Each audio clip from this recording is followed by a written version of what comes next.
stuck in there, it gets kind of hard, stuff like that happens, okay? But from here, after the first time, we're going to have the knee open and then we're just going to practice, okay? I've opened up here off his body. This way, I'm going to come back into my cross eyes. I'm up on my toes and my knees are off the ground, okay? I can take a little pressure off Kyle now, and I'm going to slip my thumb in his gi right behind his head here, okay?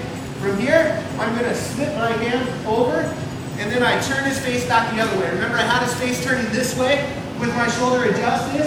Now, I'm going to turn it back towards me this way, okay? And I'm putting a little pressure here so that Kyle wants to, see what happened to his hands? He brought his hands up, away from his hips, to relieve this pressure off his face. That allows me to pop up into my knee ride, okay? Wasn't thinking about it, so I popped up. From knee ride, I'm going straight here into a bow and arrow type position, okay? Just to give Kyle a little pressure on the stomach here. Give him something to think about again. Okay, at this point, for the choke, we're going to open up the collar here, and I put my hand, this hand, right where my other hand was, okay?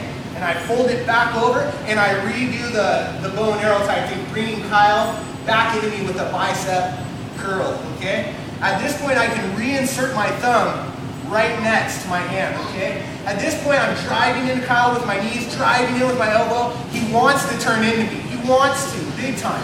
So when he does that, his head comes off the mat, right? So I take that opportunity to tighten my choke right here.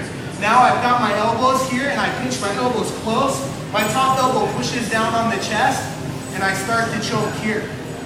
Okay, Kyle always, the bottom person always tries to block that choke, right? So I take my knee, and I block his block, okay?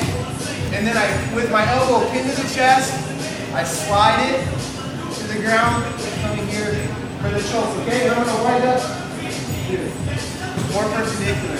So there's a little bit going on there, kind of a lot of steps, okay? So we'll walk through it 2 more times probably, okay?